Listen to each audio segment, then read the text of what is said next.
Welcome in, everyone. Most of us are taught that certainty is a virtue, that the strongest people are the ones who never doubt, never question, never change their minds. But what happens when the life you've built around certainty no longer feels true? When the answers that once held you together start to fall apart, and pretending becomes more painful than leaving. Today's guest spent decades inside faith, leadership, and community.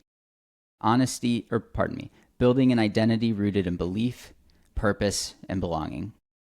But slowly, questions emerged that couldn't be ignored, and choosing honesty came with a cost. Relationships, reputation, and the loss of a life that once made perfect sense. This is a conversation about doubt, courage, and what it means to rebuild a life when certainty is gone, but integrity remains. This is the best mistake David Hayward ever made.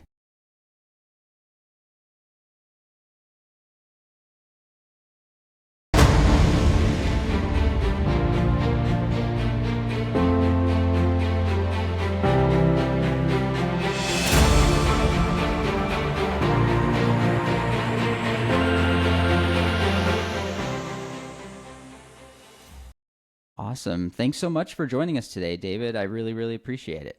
Thanks for having me on your show. Glad to be here. Yeah, absolutely. So, kind of just wanted to start off, tell us a little bit about your story. Obviously, I know you spent 30 plus years in ministry and really had a full upbringing in that side of things. So, tell us a little bit about your life prior to kind of the transformation and leaving your pastoral role. Yeah, so I'd been in the ministry for, like you said, about 30 years, pastoring churches, and before that I'd been in the church pretty much my entire life. So my entire existence really, not just my vocation, but my entire life, my existence, all my relationships and where I derive my sense of meaning and purpose and everything was wrapped up in the church, Christianity in particular. And so when I was pastoring churches of all different kinds, I finally came to the place when I realized I could no longer continue in that box. That if I wanted to continue growing, it meant leaving that container. And, I'd been through that before many, many times where I realized, the only way I'm going to be able to continue to grow is to change my life and the circumstances I was in. But this one felt, the last time I did that in 2010, there was a huge decision because it felt like I was finally leaving that container for good. Before I'd left it for periods of time and came back new and improved. But this time I knew that leaving at this time was a kind of a permanent step and that there'd be no going back. And for those of you who are interested in kind of the full story, of all your books, had to pick one that I wanted to read just to get a little bit of context and think through. And I have the questions or the answer book is what I went with, which not only is an amazing story, amazingly written, it's a great way to kind of learn about your background, but the illustrations in here are part artist, part philosopher, in my mind, I feel like, and really, really wonderful. I think my favorite is, even though it's early on, probably the one with the kid at school, presumably, who says, we'll give him another chance. Hopefully you can straighten him out soon. And it's the picture of, obviously, the child is a question mark and everyone is exclamation. And that's such an interesting take on things. As someone who myself grew up Presbyterian and did a lot of church work throughout college and started seminary and actually decided to step aside from it in my career as well. So just the story Wow. really resonated with me a lot. Wow. Yeah. Yeah. Yeah. I went through that period where I developed these characters based on question marks and exclamation marks. And so the kid shaped like a question mark, obviously full of curiosity, has a lot of questions, and the teacher wants to straighten him out, make him an exclamation mark, which for me symbolizes certainty, and so yeah, that's interesting. I was actually even though I began in the Anglican church, ended up in the Baptist church, and went through the Pentecostal church, and went to a Pentecostal Bible college and an evangelical seminary. I actually ended up getting ordained Presbyterian, and so I was into Reformed theology too, and so I was all over the map, really. I mean, it sounds like you explored that side of life, even when you maybe felt a little more certain there. You Yeah, you transversed both Canada and the U.S. and then back to Canada. I'm curious what brought you to Bible college in Missouri, right? yeah, yeah. So that I at the time I was a teenager in Canada, in a Pentecostal church. I was Pentecostal, and I wanted to go to a college or university. And so the only thing available at that time in Canada was like a diploma. So Mm, I wanted a full BA. I wanted a got it. bachelor's degree. And that was only available to me for a Bible college. That was only available in the United States. And at the time, I was actually applying to be a music major. So I actually started Bible college as a music major. And Gordon, uh, Central Bible College in Springfield, Missouri was pretty well known for its music program. So that's why I ended up going there all the way down from Canada, which, I'm really glad I did because that's where I met my wife and, you know, to whom I'm still married after all these years. So that was a fortuitous decision. That's awesome. Do you come from a religious family or any pastoral line there? No, not really. My dad was a cop, and but he was very religious, spiritual. Like um, like I said, he came from England, so he was Church of England or Anglican in Canada. And when I was born, that's what I was. I was baptized Anglican, um, but he was kind of all over the map too. And we moved a lot because of his job being a policeman. And so we ended up going to whatever church was closest or the best or most interesting or whatever. And so we were never faithful to any one denomination until um, we uh, went to the Baptist church. We lasted there for about a year, and we ended up in the Pentecostal church, and that's where we stayed for such a long time. And in fact, my mom and dad, and pretty much until they passed away, would have considered themselves Pentecostal.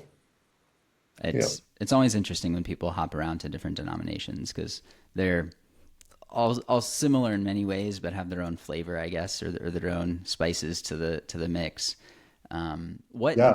so your first long time? I mean, 30 years is a long time to kind of be in a role aside from whatever job it is. 30 years is a long time to kind of be in a type of industry and doing very similar things. You had to have found it rewarding, I assume, for a good chunk of those 30 years to some extent. Well, it was bittersweet. I always struggled with being in the ministry. Mm, It was never my goal or intention. I kind of ended up there accidentally, actually. So, like I said, I started my BA as a music major. And then I met Lisa, and we could not figure out how she wanted to be a missionary. And so how does that work? A music minister or a mm, pastor and a missionary. And so I very quickly decided to change majors to Bible and theology, to make our lives more compatible. And so then I ended up becoming a Bible and theology major, and we got married. And then I went on for my master's at Gordon Conwell Theological Seminary near Boston. And I continued on my biblical studies and got my master's in biblical studies there and focusing on New Testament. So I got biblical Greek, biblical Hebrew. And then from there, I was going to start my PhD in New Testament studies. I wanted to be a Bible scholar.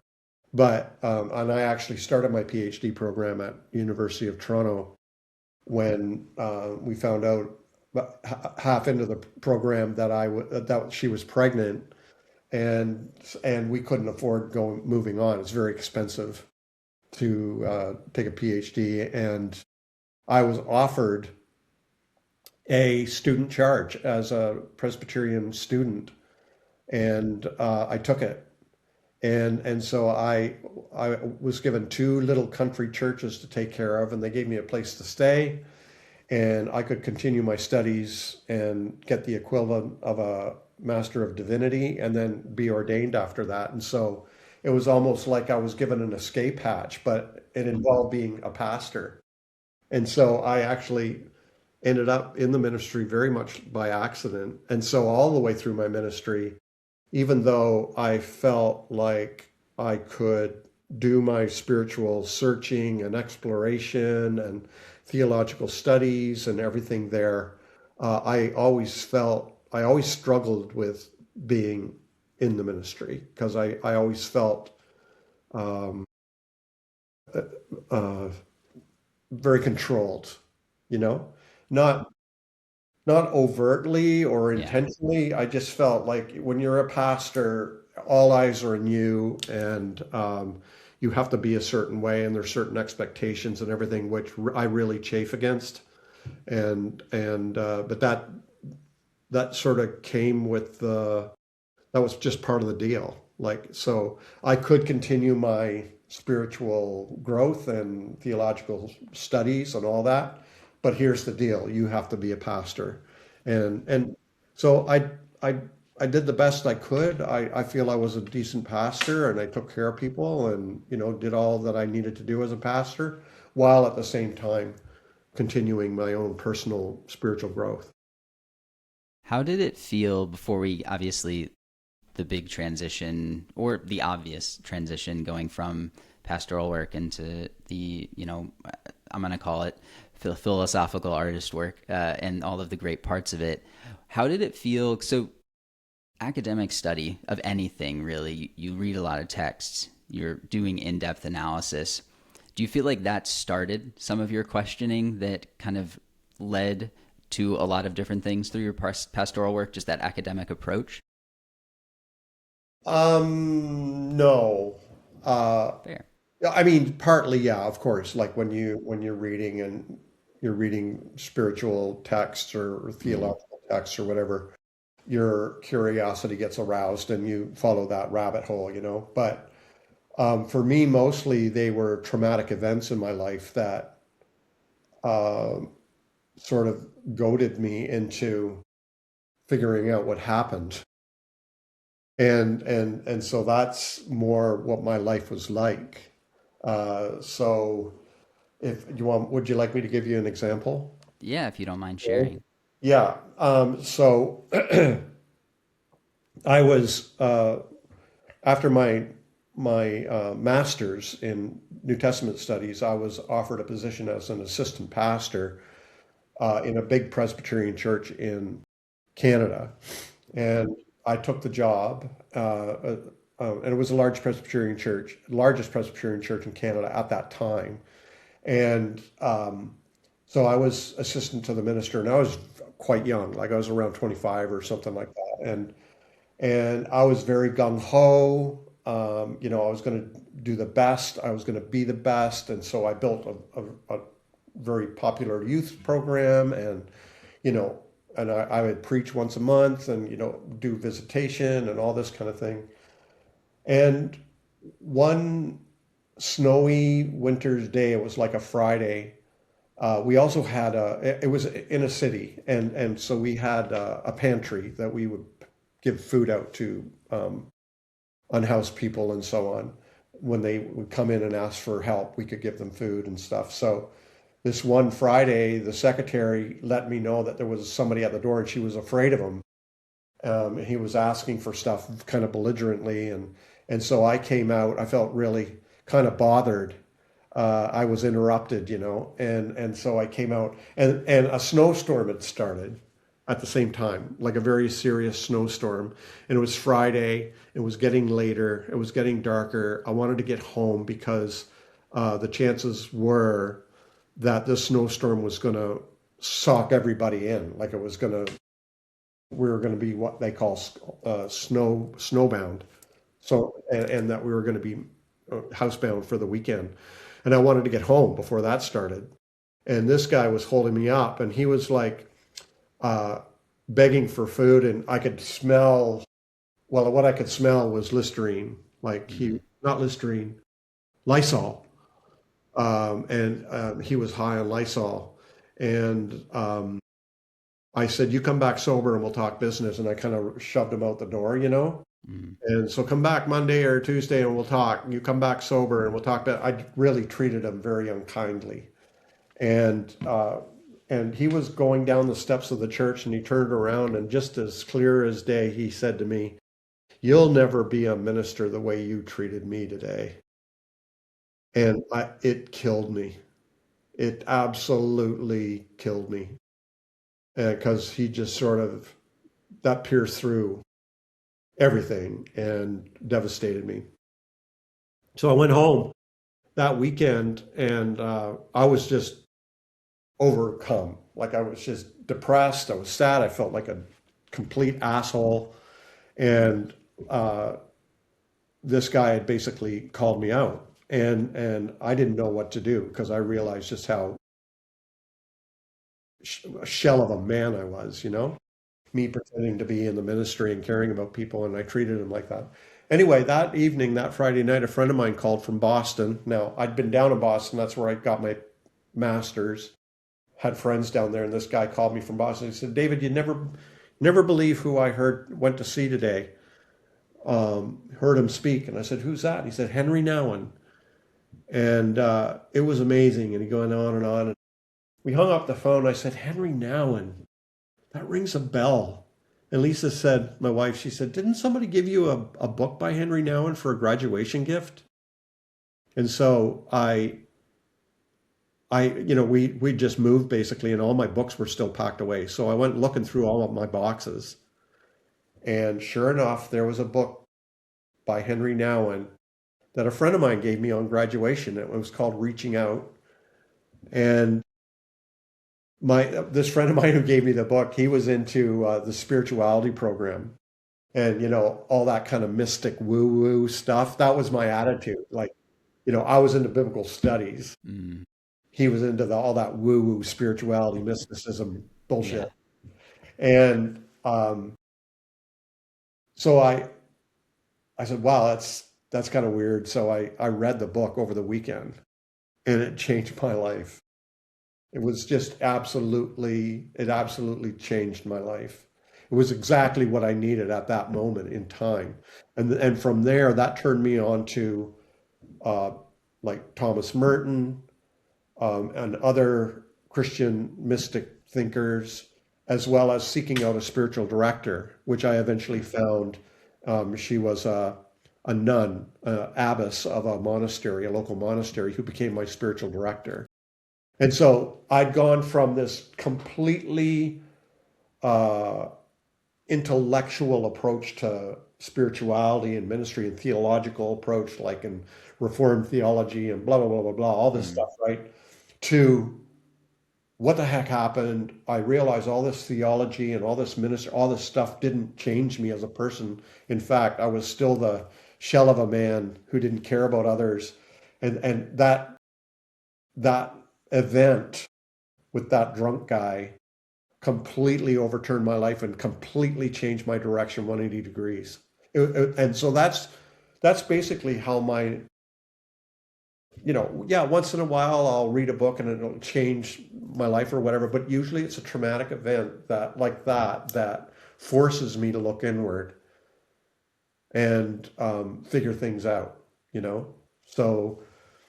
that's that's mostly my story. It may not be the way everybody does. Maybe a lot of people, like, they develop Mm-hmm. slowly, gradually through, reading and writing and so on. But for me, even though that does happen, for me, it's mostly traumatic events, cataclysmic turn of my life, you know?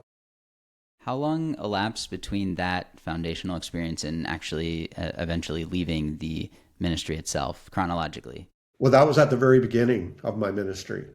Oh, wow, that was that long ago. Got Yeah. it. Yeah. That was Wow. when I was very young. I was like around 25 or so. Wow. And that um, I'm a slow learner or something. Like I It's fair. like a lot of people. You and I we're both in the deconstruction kind of world. Yeah. A lot of people's deconstruction can happen overnight. Mm.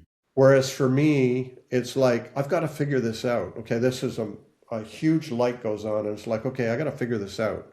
I'm not going to just dismiss everything that went before, and neither am I going to run back there and try to hold on to it. I got to figure out how to integrate this new experience and figure out how it makes sense in the grand scheme of things. So that's more my approach, and so that's why something that might happen to me way back then can take years to figure out.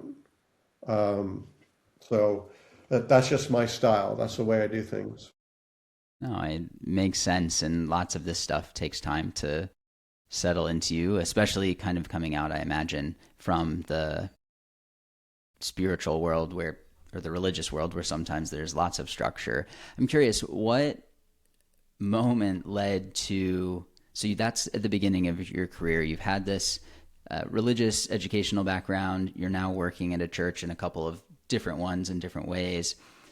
What event or decision really led to you, I don't want to say officially leaving, but moving from being a full-time pastor into a full-time artist, writer, philosopher, creative work after that?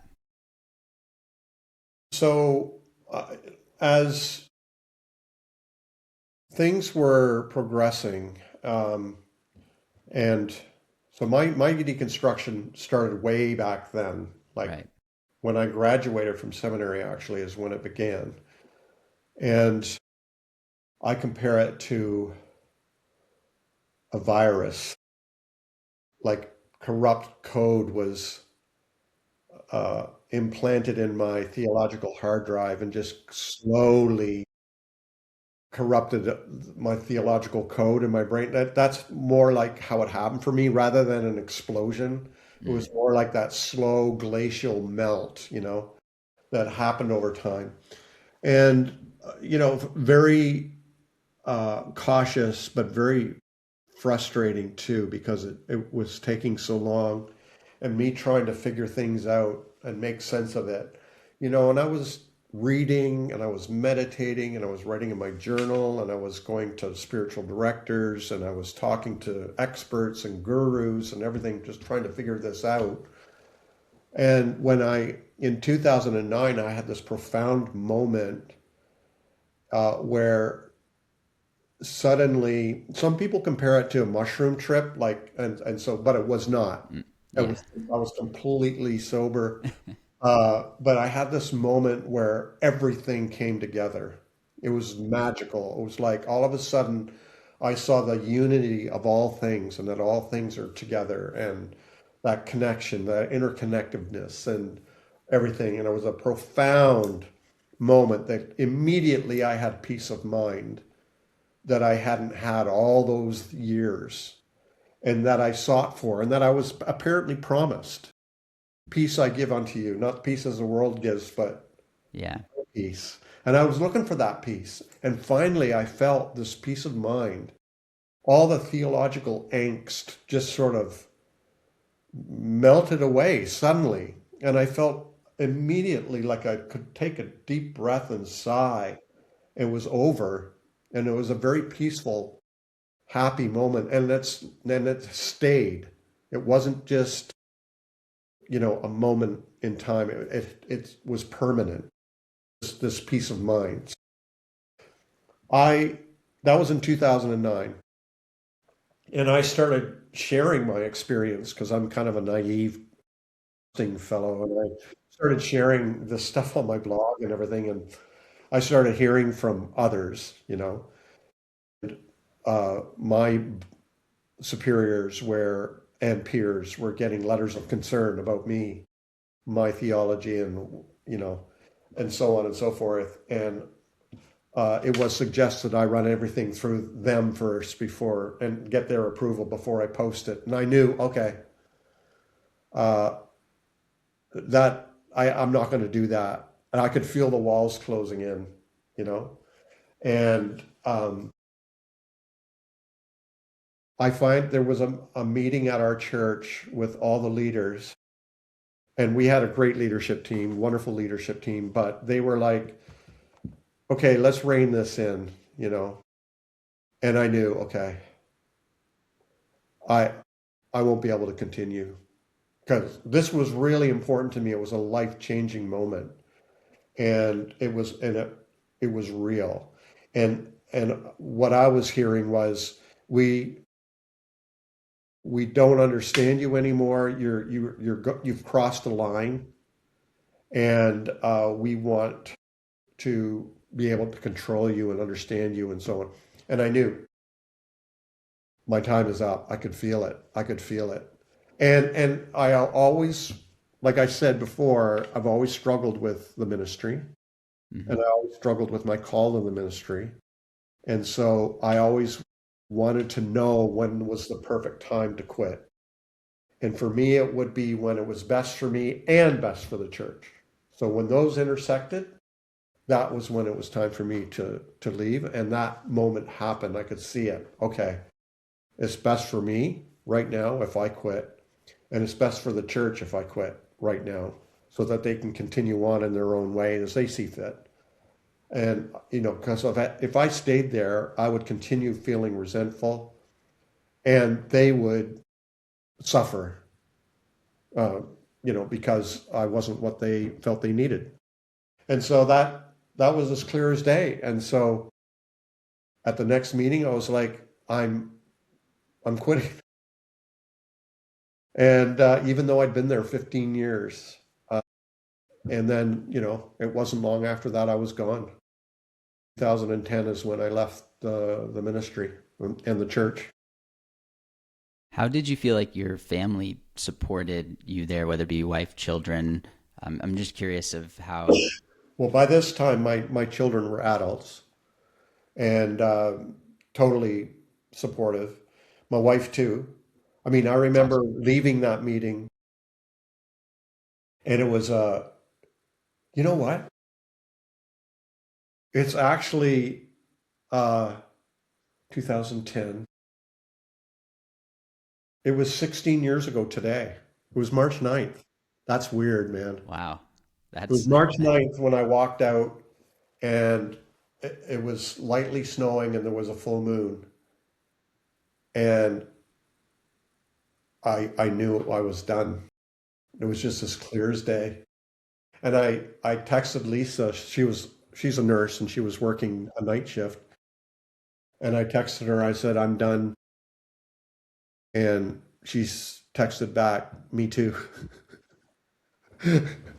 So, you know, Lisa and I have always been together at the hip, you know, Mhm. always. After that, though, like theologically, deconstructing and so on, Lisa and I have been joined at the hip. Our the hardest part of our deconstruction was when we left the church. That changed our lives, right? It's one thing theologically, stuff going on in your head, but when you leave the church, our lives changed very, very dramatically and traumatically because, you know, I left my vocation, I left my paycheck, we left our support, we left our friends, we left our weekly activities, things to do, my sense of purpose, sense of meaning. So that was when our marriage went through the greatest strain, was after leaving the church, because it changes your life so much. What made you pick up the pen? And I say that more on the artistic side. Obviously, assume you're creative and have always been creative in your interest originally to do the music portion of pastoral work. What made you start drawing? It's such an interesting Oh, outlet. well, my father was an artist on the side, even though he was a policeman full time. He painted on the side, and so I was always around um, art being displayed and being made. So for me, it was very natural. I mean, I would sit down beside my dad and pick up a pencil and draw and pick up paint and paint. Like, and I was always doodling. And in school and everything, I would frequently get in trouble because I was doodling while the teacher was talking or whatever. And so it was just, something I did. And, it's amazing. We'll go to somebody's house or something and there's no art on the walls. Like, what is wrong? Something's wrong. I realize there's no art. To me, that's weird. That's But hilarious. I'm glad to see you got something hanging up behind you there. I do Uh, actually. Yeah. yeah. What's that? Oh, I was just saying it's I raised it a little bit. It's the ship. So my great grandfather emigrated from Syria in 1901, and so it's the ship and manifest that he came over on back when he was 17 years old. So Oh, that's wow. that's my piece of art. You're part Syrian. Yeah, we're in modern day Lebanon. At the time Lebanon, yeah. was Syria. Yeah, which is where the last name Shaheen comes from. Oh, okay, cool, man. Yeah. Awesome. It. So I'm curious too. Like these pictures are beautiful. How did you feel when you started sharing them with others? So when I started my blog, Naked Pastor, and the reason I call it Naked Pastor was Yeah. because everybody was blogging at the time. Pastors were blogging, and I thought, well, I'm going to be different by telling the truth. Like, I'm not going to just talk about the wonderful sermons and the wonderful fellowship and the wonderful Bible studies and the wonderful worship music and the wonderful coffee and donuts and potlucks. I'm going to talk about what really goes on in the life of a pastor and the life of the church, the fear, the conflict, the doubt, the financial struggles, the theological, whatever, conflict, everything. I was going to tell everything. That's why I called my blog Naked Pastor. And so at the time I was writing blog posts and sometimes illustrating them with paintings, because up to this point I hadn't been drawing cartoons. And so I think it was 2005 or six when I decided, like, I really love a good cartoon. And so I thought, let's try cartooning this stuff, see what happens. And I'd never drawn a cartoon. And so some of my first cartoons are just, I look back, I like cringe. But it started taking off. And so even though I'd been painting watercolors and drawing and things like that for my entire life, and I'd even sold paintings and things like that. This whole cartoon thing didn't start till like 2005 or six, like 20 years ago. And up to that point, Naked Pastor kind of was flying under the radar, but the cartoons started getting shared and passed around, and some of them went viral, and that's what started getting me in trouble, right? Started drawing attention to Naked Pastor, and yeah, it's been uphill or downhill from there, whatever angle you're looking at. No, that makes a lot of sense. Did it feel vulnerable or did you feel, how did you feel? I mean, sharing such a big moment of your life or big portion of your life, showing your, identity reevaluation and your deconstruction and all of that. Would love, yeah. How did that feel for you? Well, this is a interesting thing because I'm really a private kind of a person. I'm equal parts introvert extrovert, Yeah. maybe leaning more introvert, and I am kind of shy, and I hate conflict, Mm. and I love keeping the peace and so on.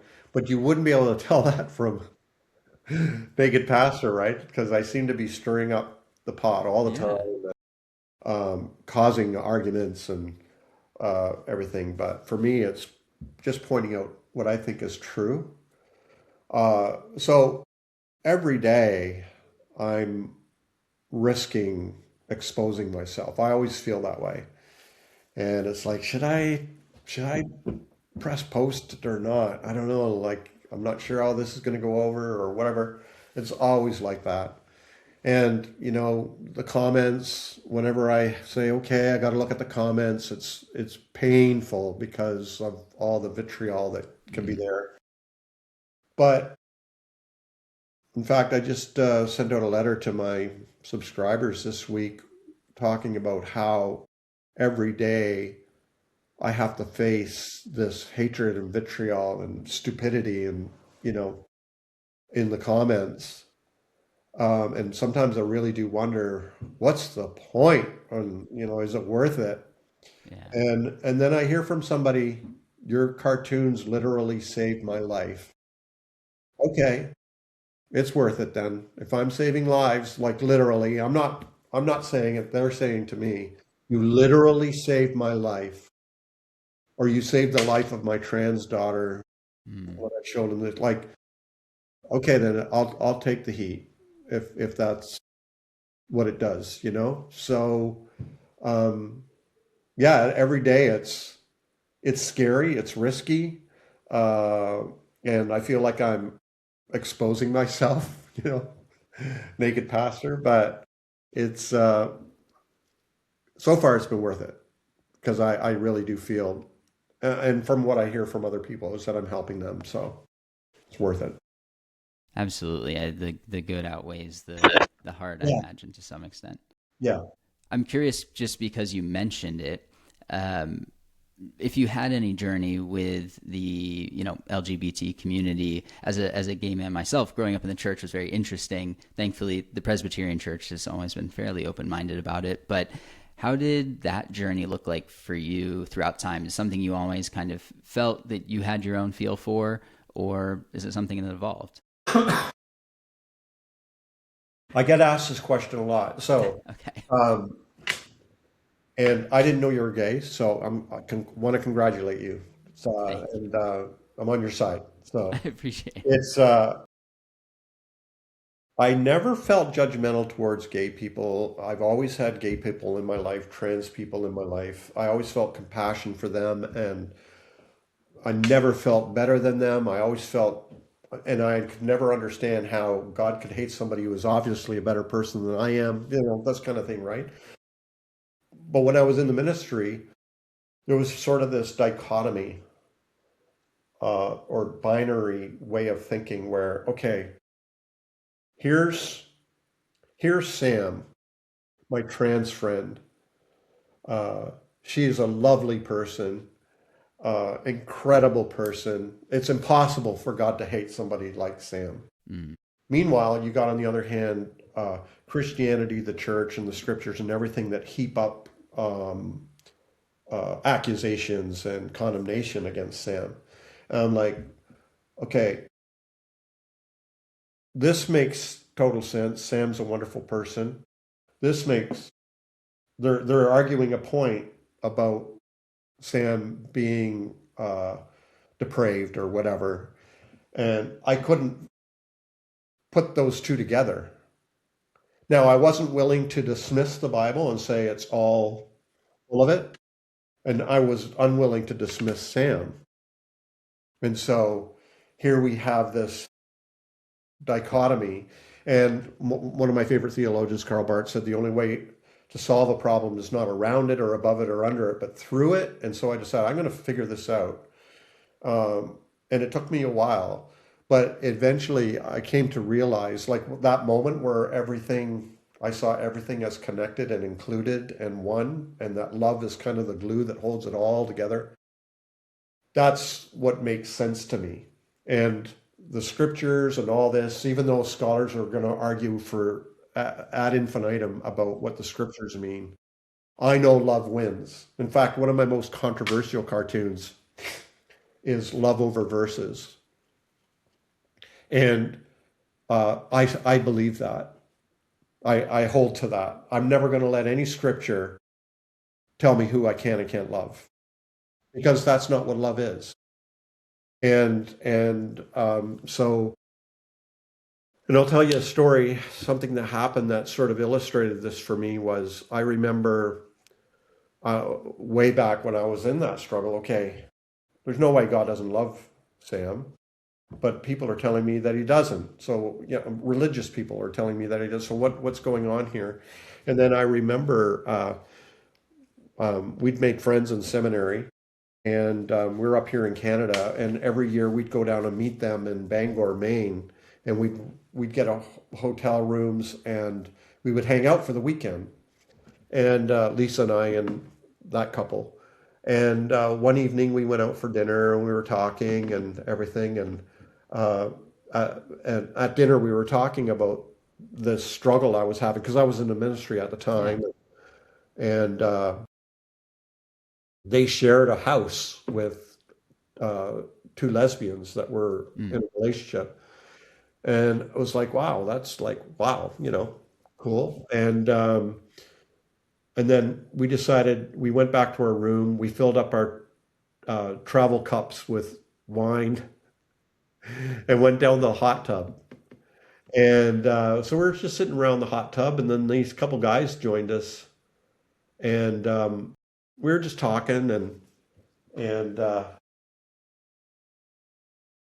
were just talking about what we did. And the guy said, "Well, so what do you do?" And my friend said, "Well, I'm an editor, and at a book publishing company." And he said, "What do you do?" I said, "I'm a pastor." And the other guy got up and left. He said, "You'll have to excuse him. Um, he has a hatred for pastors and churches and stuff." Mm.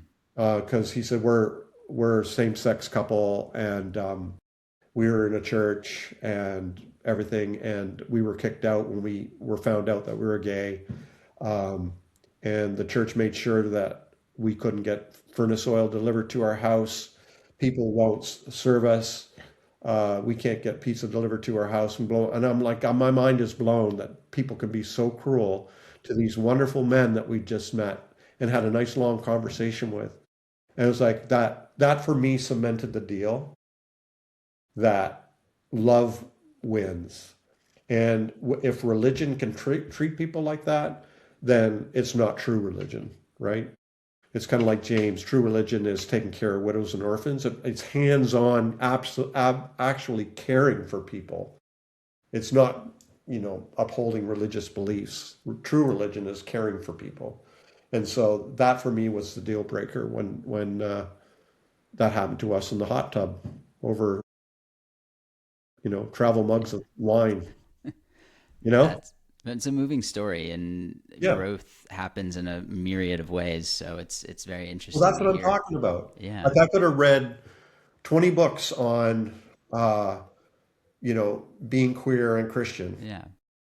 but that experience was all I needed. And that is how I feel my growth and my learning happens is in moments like that. Kind of burning bush experiences, I call them, you Yeah. know? No, it makes a lot of sense. I'm curious, kind of a couple last questions for you. One is, you look back, obviously, Elliot, you said, talked about the story with the home or unhoused man. You talked about this moment in the hot tub, a number of other in the books. I'm curious, if you look back at your experiences, what do you feel like was the hardest moment? Not necessarily the most defining, because this happened over time, but is there a moment you look back and go, "Wow, that was really, really extra tough moment for you as you kind of went along this journey and probably continue on this journey and overall"? Well, I think some of the most difficult moments in my life, and I can think of two, and they're related. One was when I went through a church split. I was the pastor, and my church split, and that was horrendous. Realizing just how easily betrayal can happen Mm. overnight. And then the same thing happened when I was fired from a ministry. I was taken on a ministry, and the spiritual leader of the ministry, very famous, and loved me and Lisa and loved the way I pastored my style. And I planted a church for them in this town, and uh, which is still going. But I was fired because for insubordination because I didn't do everything he asked, and anyway, without getting into the nitty gritty, Yeah. those things, those moments, the church split and then getting fired from a ministry, that sense of betrayal, when my I was trying to be the most authentic self and true to myself and keep my integrity, and it cost me. And I think that was the hardest lesson. Like, we see it all the time.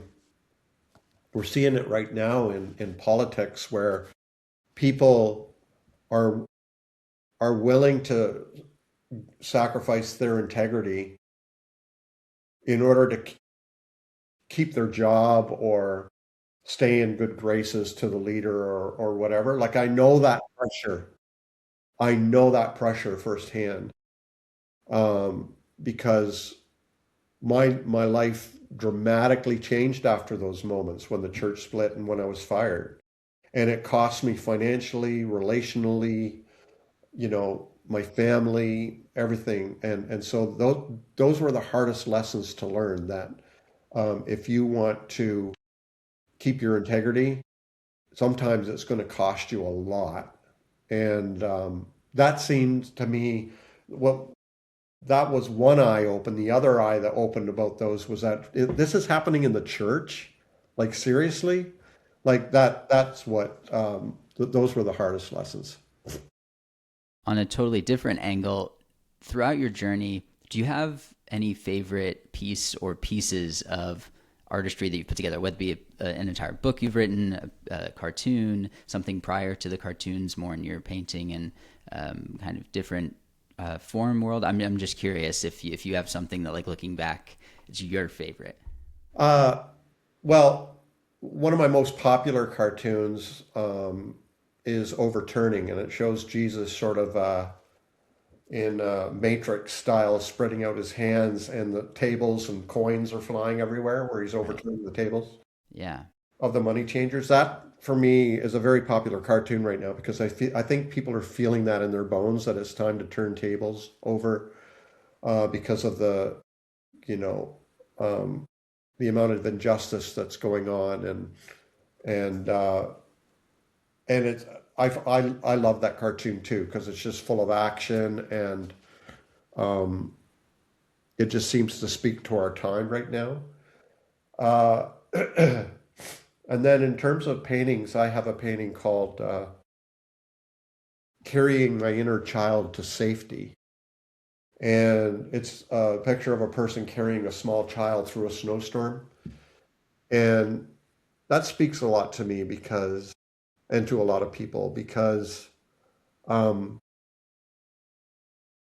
I feel taking care of our child, inner child, is trying to find and keep our most authentic self intact, keep our integrity, is taking care of that inner child. So I think those are the ones that are speaking to me the most right now. And then, I have images of Christ like refugees, where, uh, it shows Jesus as a refugee. And I just find that really timely right now. And your story is so moving. As a final thought, before I just want to ask where people can follow your work and get in contact, is what amazed me reading a lot of it was just the accessibility for people who maybe aren't even religious. Maybe this specific journey of self discovery isn't something they experience, but it to some extent feels ubiquitous with other things that go on in people's lives, and really is a wonderful, vulnerable story that I'm so thankful for you sharing and being willing to talk through it. Really is a moving, Oh, it's a moving experience. yeah, thank you. Yeah, it's a human experience. Like all these problems that we're talking about, inner Yeah. child, justice, integrity, authenticity, all these things. It's a human problem. It's a human issue, human story. Religion plays a role in many of our lives. In some people's lives, it doesn't. Mm. But it's still, our journey is still very, very much the same. And that's what it's been for me is this whole religious journey of mine has really brought me to a place of being more human, you know? And so I think that's everybody's journey, is just becoming more authentically human. And whatever your journey looks like, whether it goes through religious terrain or not, if you're becoming more authentically human, I think that's the goal. So thank you. Yeah. Yeah, of course. It's a perfect place to kind of come to a conclusion on the discussion, and really appreciate everything. If people want to follow your work, they want to get in contact, what are the best ways to do that? Yeah, so if you do want to get in contact, I'm really good at responding to like messages and comments and emails. So I'm at nakedpastor.com, and that's basically base camp for me. And but you can find me on all social media, including Substack. Instagram is probably my most active account, and I keep that the safest because it's the easiest to keep the safest. Yeah. But yeah, it's all across social media. So feel free to reach out, and I'll respond. Follow me. That would be great. Thank Thank you so much again for being willing to share these stories. It means a lot, and I appreciate all of the lessons I've learned, and I think other people will learn too. Thanks, Jordan. I enjoyed our conversation. Well, we will wrap it there. Thanks everybody for tuning in. Make sure to tune in next month for our next episode. And with that, we will call it a day.